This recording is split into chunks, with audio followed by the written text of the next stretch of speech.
Hello, welcome to Comic Tropes. I'm your host, Chris. In 2021, Barry Windsor-Smith released his 366-page graphic novel, Monsters, and it was brilliant. It was my choice for the best comic of that year.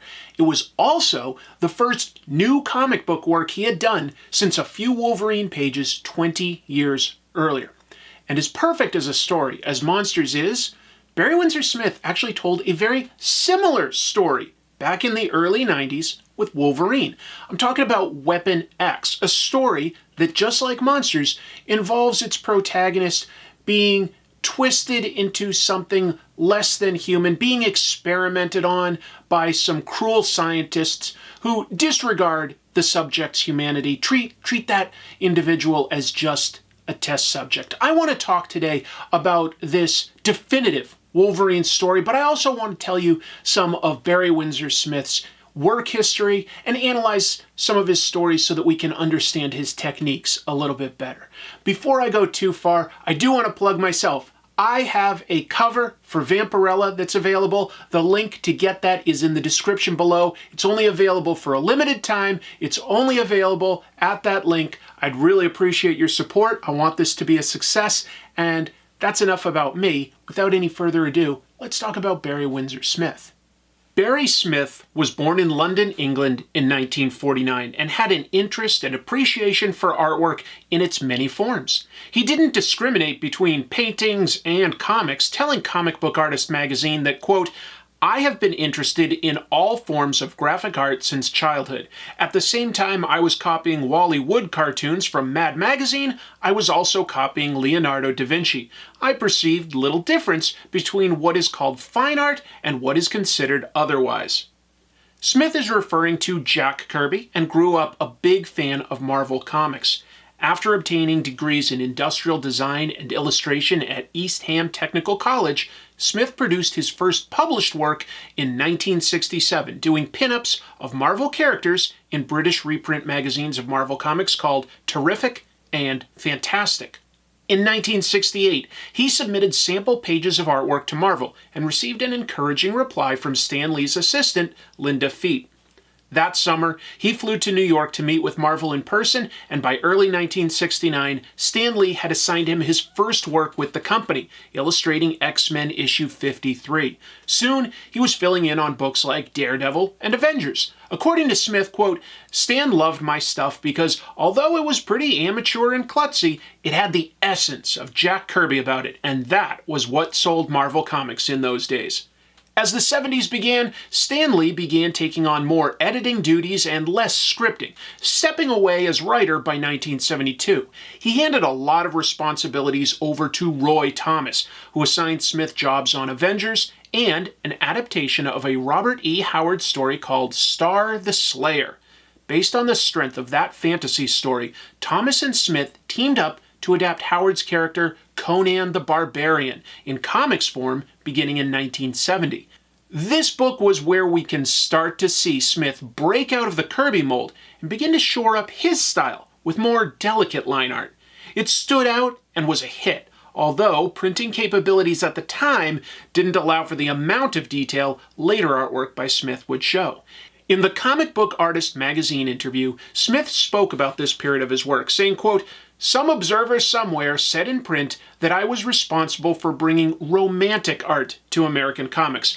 I believe that is quite correct, and that's why I self-servingly re-quote it here. But it was not an intentional program on my part, but rather it was simply my need to break the chains of conformity. Conan, being non-superhero and non-Marvel universe, just happened to be the right vehicle to create havoc with the old order, the status quo, and its flabby trappings. I harnessed all sorts of influences in that series, some not even noticed or acknowledged." Smith illustrated almost all of the issues for Conan's first 2 years, but missed some issues and stepped away from mainstream comics entirely in the mid-70s. He told The Guardian that he did this not because of deadlines, but because of, quote, constraints and policies that were imposed by the dictates of creating entertainment for children. From 1972 through 1983, Smith was largely absent from mainstream comics. He did a few small stories. Largely, he was working on fine art at that time. This was also the period of time where he added his mother's surname to his own and was formally credited moving forward as Barry Windsor-Smith. When he returned to Marvel in the early 80s, his style had evolved to something new. Whether he was working on a monster like The Thing, an android like Machine Man, or the regal mutant Storm, Windsor-Smith's artwork was now dense, layered, realistic. It was dynamic in a much different way than the Kirby-esque work he started with. Comparing Windsor-Smith's early work to his more modern work, you honestly have to squint to find the same artist at the core of the work. It's a fascinating journey. Part of that journey involved taking control of the storytelling on every level. According to Windsor-Smith, quote, "I was never just an illustrator of comics. When I was trying to get a job at Marvel in the 1960s, I turned up with a portfolio of finished stories. The credits you see published in the comics are misleading. At minimum, I was the co-writer of almost all of my work." But by the 90s, Windsor-Smith had added full scripting, inking, coloring, and lettering to his repertoire. When I look at Windsor-Smith's artwork, I see something more than a good storyteller. I see an auteur. He shapes his stories around a vision in his head and meticulously executes every level of the process to bring that vision to us, the reader. I've made 2 previous videos where I discuss his incredible opus, Monsters. It made my top 10 list of 2021, and I did an episode about writer Bill Mantlo, where Mantlo adapted Windsor-Smith's pitch for a Hulk origin story into a comic book of his own. This is just one instance where Marvel irritated Windsor-Smith enough to make him depart. Monsters tells the story of a simple man experimented on and turned into a potential government weapon. The scientists working on the project are cold and uncaring, and the man being subjected to these inhumane experiments is treated worse than an animal. But even though that story was not told by Windsor-Smith as a Hulk story, he did tell a similar story for Marvel with the character Wolverine. Wolverine was ridiculously popular by the early 90s. X-Men had been a top seller for over a decade, and Wolverine was a large part of that. And a big reason Wolverine was popular wasn't just his devil-may-care attitude, but the fact that his origins were almost a complete mystery. How old he was, how he got his metal skeleton and claws, and where he came from had never been answered. Windsor-Smith had a story that would change that. Going into Wolverine's origin was a big deal. There were a lot of professionals as well as fans who thought that it would be a bad idea to explain anything about Wolverine's background. And honestly, looking back with hindsight, they might have been right. Wolverine is still cool, but he was a lot cooler when he was mysterious. But that came after Barry Windsor-Smith's Weapon X story. Barry Windsor-Smith threaded a needle. It was amazing. He gave us a glimpse, a nugget of Wolverine's past that didn't explain everything. Instead, it only opened up more questions. In 1991, Windsor-Smith's origin for Wolverine took place in the pages of the bi-weekly anthology title Marvel Comics Presents, from issues 72 through 84, in a story called Weapon X. It essentially tells us how Wolverine got his adamantium skeleton and claws. He's abducted by mysterious government agents who force Wolverine to have the metal laced to his skeleton. His healing powers allow him to survive the brutal procedure. The scientists in charge also brainwash Wolverine, with the goal being to create an obedient and undefeatable soldier. There is the selfish and demanding Professor, his subordinate, Dr. Cornelius, and the timid Miss Hines. Interestingly, there are clear parallels to these characters in Windsor-Smith's graphic novel, Monsters. He acknowledged this in an interview with NPR, explaining, quote, The fact is that I was writing monsters during the same period I was creating Weapon X. It often happens that ideas or imagery from one project might migrate into another. Both the Professor and Oscar Friedrich had their left hand cut off, for example. Miss Hines and Janet Bailey are both strong but otherwise beleaguered women who only mean the best but are hard done by. There's no question that Weapon X looks gorgeous, from its intricate fight scenes to its elaborate but believable sci-fi technology to its occasionally abstract nature scenes. But what makes it special is its story. What's important is that we, the reader, learn what happens to Wolverine, but he leaves the story with no memory of the events, wandering out into the wilderness. He leaves the story like the confused animal he was treated as by the scientists. Wolverine is the subject of the story, but not really the protagonist. Instead, he's the antagonist in many ways, even though our sympathy is aligned with Wolverine. He has no significant dialogue. Everything moving the plot forward comes from the Professor, Cornelius, and Hines.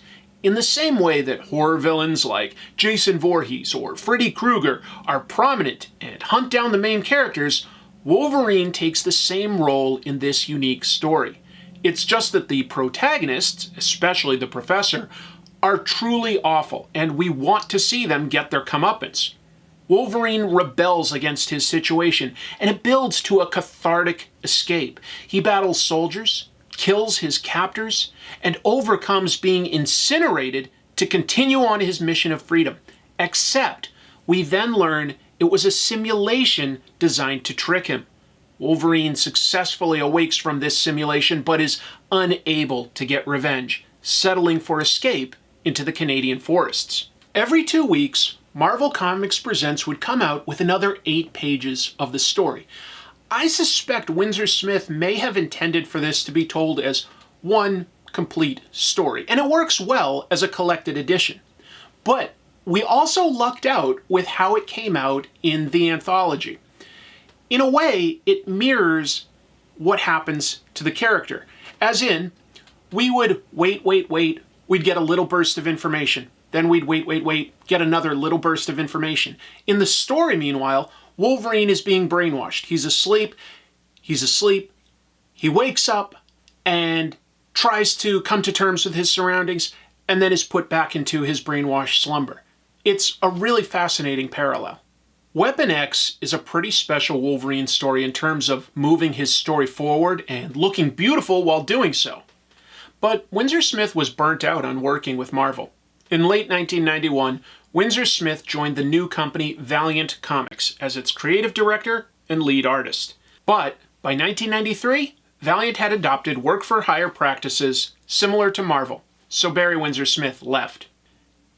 In 2008, Windsor-Smith received an Eisner Award. Fantagraphics publisher Gary Groth received the award for Windsor-Smith on his behalf, reading a letter that Windsor-Smith had prepared. It read in part, quote, "I say that the major company's standard contract, deceptively titled work for hire, is a legal but unethical instrument designed to rape and plunder young talents of every possible prerogative they would otherwise possess if they had the fortune to work for more scrupulous, morally invested publishers."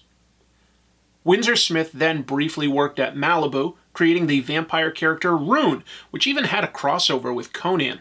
But by the mid-90s, Windsor-Smith opted to focus on his own characters, his own ideas. He'd lost any passion for working on other people's projects. In an interview with the Comics Journal, he spoke about his brief foray at Image illustrating Wildstorm Rising, saying, quote, "I got 3 pages into it or something, trying every trick in the book to psych myself into doing something like this, and it just wasn't working. I was in a great depression over the story, and I thought, oh God, this is the first time in my life I'm going to make an utter failure out of something." But I don't think anything that Barry Windsor-Smith has worked on is a failure. It's all about good characterization and storytelling. And when you get to Monsters, it shares some plot points with Weapon X, but that just helps show that Windsor-Smith is an artist that continues to push himself, to try new things, and never settle. In his own words, Windsor-Smith said, quote, "I'm trying to forge ahead in some sort of way of explaining myself to myself." Weapon X stands out within the context of early 90s Marvel Comics. It is definitely a high point for Marvel Comics at that point in time, and it serves as something of a fulcrum point for Windsor-Smith's career. It was the best he could do with other people's characters at that point in time, but not necessarily as personal as his future projects would become. It's interesting to lay it all out on a timeline and see the beautiful work he would do on things like Conan, then you get to Weapon X, but then you build to projects like Storyteller, Young Gods, and Monsters. It's a fascinating journey. It's always interesting to see an artist that continues to push themselves, to do something different, to do something better. Just a really, really amazing, beautiful, talented artist. We're very lucky to have him. I'm a huge fan. I don't know what else to say. I think that I've said it all. But before I go, again, if you would please consider looking at the link in the description below. It's only up for a limited time. I've got a cover for Vampirella that I did, and it's full of every cliche you could think a comic book cover could have. I did everything I could in one. I think you'll like it. Thank you so much for watching. Next week I'll be back with something a little bit different. I'm pretty darn excited about it. Until then, I want you to take these marching orders. Keep reading comics.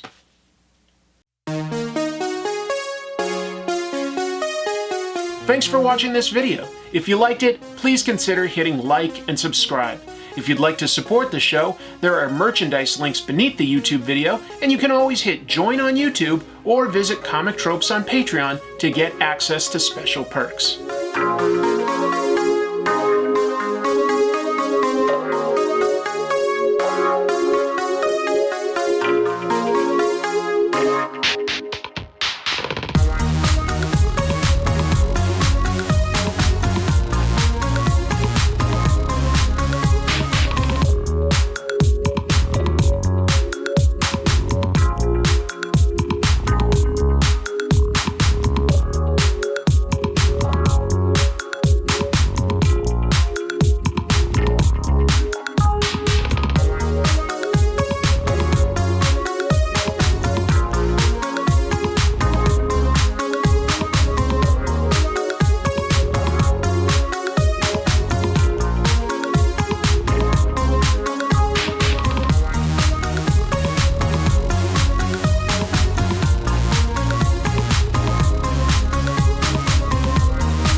Smith spoke about this